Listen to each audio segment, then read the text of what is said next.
They're destroying it. They're destroying art. It's not. It's meant to be for everyone, otherwise it's useless. It doesn't, it's, like I said, it's just masturbation otherwise. Which is all fine and dandy for self-pleasure and release, but that doesn't really help the world.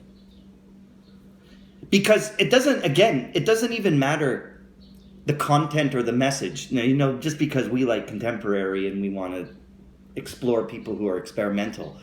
But it's, if you go and watch a classical concert with enthusiasts there, like people who are fans of that, and you have a really good musician performing, it's the same magic. That's what allows it.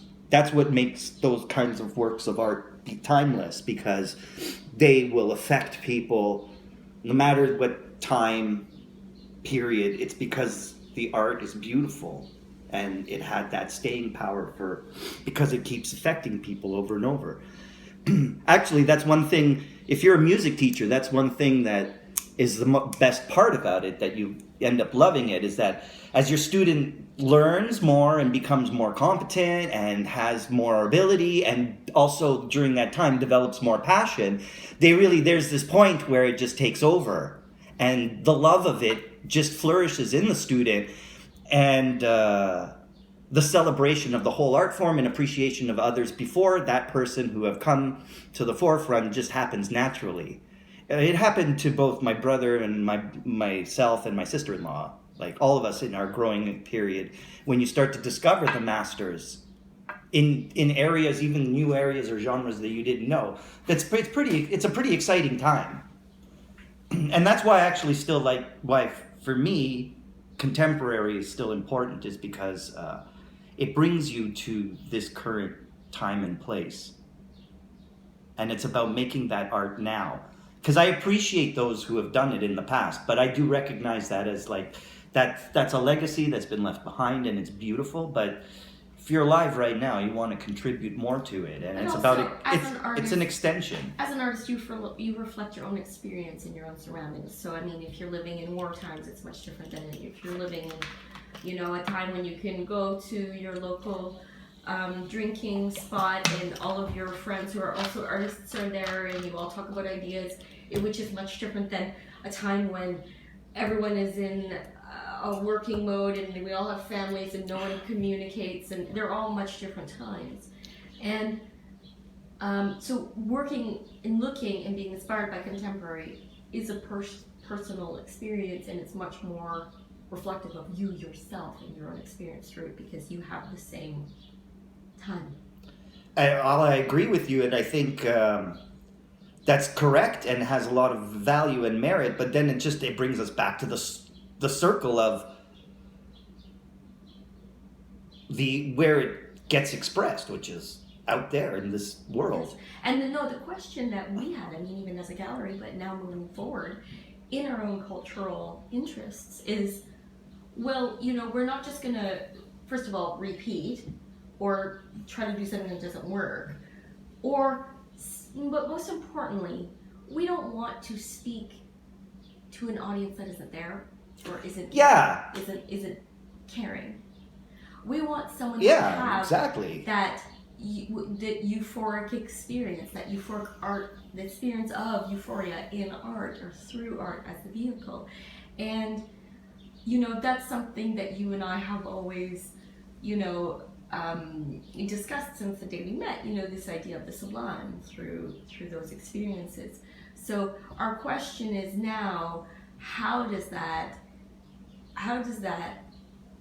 come together today? Because we tried to do it the old way. From within the system. And it didn't work. So the question is, how do we do this so that we are breaking new barriers and touching people in ways that they didn't expect? How do we reach those artists that are actually saying something that means something?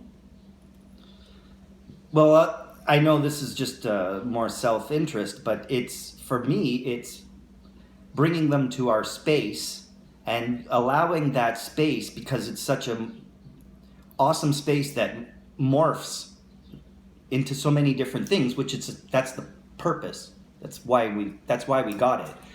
And there's something about when creative people come into that space. I think what's been missing is your and my own creative input. Yes, So I think we've allowed other artists, and specifically with their artistic egos, to infiltrate the space, and us being like, oh, we're just the venue, because we're not just the venue. Yeah, but the problem is still, there's art in the world, and they're like, which way are we going? Like, because this is a world of creation, and see, this is the big deal for me. From what I've been reading, everything about life and existence and meaning is about the creative spirit. Mm-hmm. That's why I hold on still, stupidly maybe, within this matrix, I hold on to this love of art and why I've been drawn to it all along. Even when I was teaching communications and I was in those fields, I loved the act of teaching and being a teacher and fulfilling the role of being a teacher. And I loved still seeing my students learn. And I loved sharing what I could share with them, especially about the information that they needed to get out of the course. But I will say, personally, in my heart, I felt still a lack that I wasn't teaching in a more creative department or field, or in particular my own being performance. But I was okay. I would be okay teaching in any discipline that involves art that I love to talk about. For me, that would be just the extra step above. But everything like that I've been reading outside of all of that is like the creative force. And that is everything. It is the creative force is what started the universe and continues to today. So everything comes out of creation. Look at how, doesn't matter whether you do it naturally or artificially, if you're creating life, you're still creating it, right? Even if you're going to make it in a test tube, you still have to put the components together that will start life and allow it to grow. I mean, I don't love these terms like artist, scientist. Yeah, because everyone is a creator. Everyone. You know, someone who is working in a test tube and they're inspired by making things and doing things. You know, someone who's fixing a car, that's a creator. That is all creation, creative force. Yes, but the problem is the rules of the Matrix are so hard that it's destroying it, and that's why art has always had trouble staying afloat as itself. And today I would say is even more in danger of, well, look, it's already fully corrupt as well, just like most other institutions. So where do we get back to the ideals? And why like, do we even, like, are these ideals just fabrications that have been put into our minds? Or do they really exist, or do they not? Like the things that we said about art 5 minutes ago. Like, we say that, you and I believe it. We try to live it in our lives, but we're met with this resistance everywhere we go. And fine, is this just, the artist's dilemma? I always believe, see, this is why there's a problem, and this is why I believe in this so much. Because this creative force that governs the universe is exactly what we're doing in a microcosmic way when we actually create art in as genuine a situation as possible. So, you know, everyone talks about looking within for the creative spark. Well, yeah, that's right. It comes from within. But if you recognize that everything is attached to everything in a connected sort of way, then that is also tapping into a larger creative force. That's where it comes from. We don't just materialize it out of zero. inspiration, for me, the idea of inspiration is tapping into this, the main force of the universe. That's why I think art is important, because it teaches us how to be good creators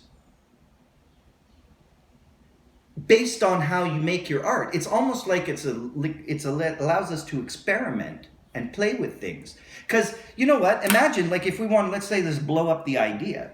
Because I've read this many, many times as well. We are all creators. We are part of the creator. You want to look for the source? Look within, because you're a representation or one kind of manifestation of it, just like everybody else is, and that's where all the connectedness comes. So if we are that, and let's say we were to be released into the universe, it's like, go create. Well, look at what humans have done on this earth. Thank goodness we're not all over the universe yet. Thank goodness our technology has been limited, that we can't just easily get into a rocket ship and just fly far, far, far into the depths of the universe. That we can only go right now, only within a small amount of orbit around this earth because of our technology. But that doesn't mean that we won't surpass that in the future if we don't implode. Imagine we were all spread out, but with this mentality, with this way of living, we would just create a bigger mess of chaos and like pain and suffering, which, according to one person that I listened to the other day, suffering is not something that comes from the source or the creator. So we can never blame that. It comes from humans. And I happen to agree with that point of view, even though I can't necessarily substantiate it at this moment. But as an opinion, I believe that. And I have a lot of trouble understanding the motivation that runs this world by those in charge, which is just greed and power and ego. And there's something in my programming that doesn't allow me to accept that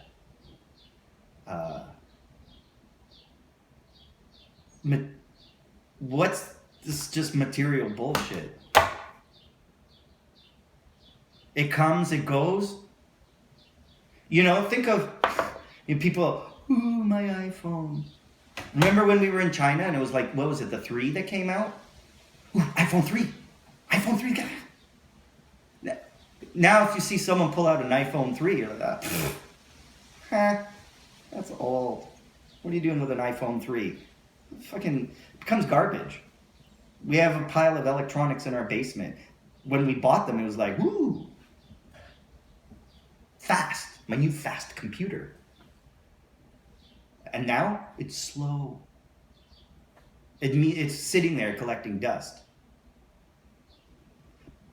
But you know what stays with you? Experiences like, for those who have experiences like we had this morning. Like the experience I had running for student council and feeling that what I felt with the applause and the cheers to all the students and staff at the assembly was what I felt when I was able to get a crowd of 1,000 people to cheer for me. And that moment has defined me. And in all honesty, I don't know if I've ever come close to ever really experiencing that particular amount of euphoria again, even though I've had other moments, not quite like that one. But that is the spark. Like, that's what I don't know, because for me, it's all about that. And there is so much excitement and so much power in it. Why can't it just be celebrated everywhere? There is a huge disconnect, and there is a problem with this matrix.